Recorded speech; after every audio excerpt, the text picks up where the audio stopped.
Hi, um, my name is Gemma and I am known as Spanish Gemma. The name started when I was at school.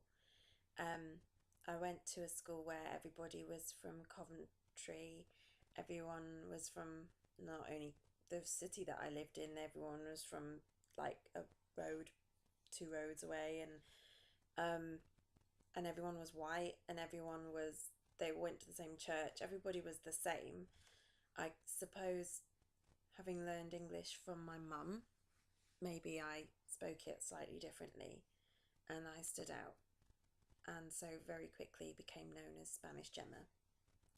And now, much, much later on, I have gone on and had two children, and I've been teaching them Spanish, and then kind of fallen into teaching other people's children Spanish as well, bit by accident.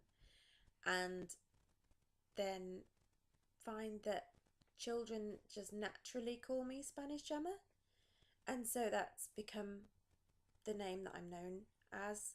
Um, in my work, I'm known as Spanish Gemma now. So it's a nice cycle, I suppose. Being true to my roots, but when I put on Facebook, I'm Spanish Gemma, people expect me to be Spanish, and I'm not.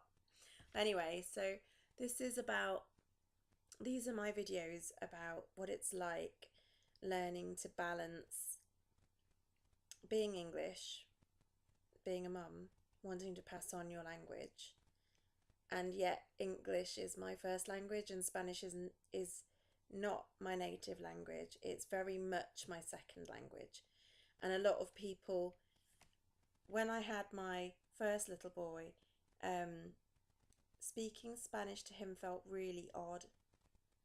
It felt very unnatural, and I almost had to practice speaking Spanish, and I thought that was something wrong with me. But and everything I read was about how if you're going to pass on a language to a small child, you need to one parent pick one language and the other parent pick the other language, and that was quite simply not going to work for us as a family.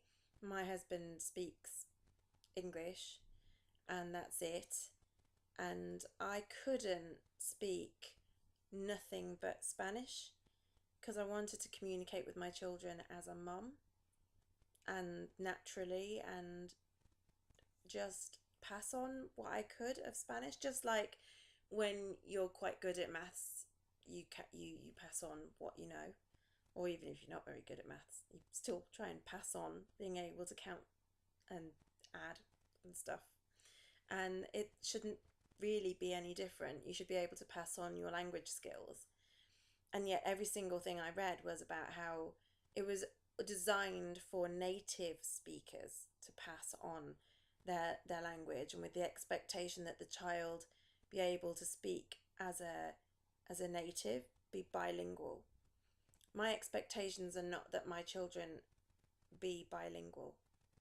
I'd like them to have a certain fluency, but it doesn't have to be, you know, like I don't expect them to be Spanish. They're a quarter Spanish.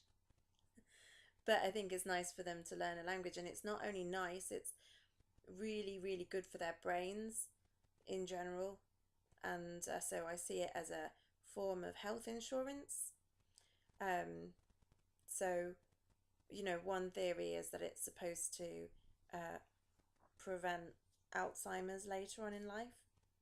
So if trying to pass on these words and this language helps them be better informed about their grandmother, a little bit more better informed about their mother, God help them, and also, maybe it's supposed to help them with maths. I'm terrible at maths. Being bilingual didn't help me with maths, but anyway, it's supposed to be really good for that. And there's all sorts of really good reasons. So I'm trying to pass it on, but life is an experiment. So I thought I'd try and record my efforts with you here. So nice to meet you. My name's Spanish Gemma.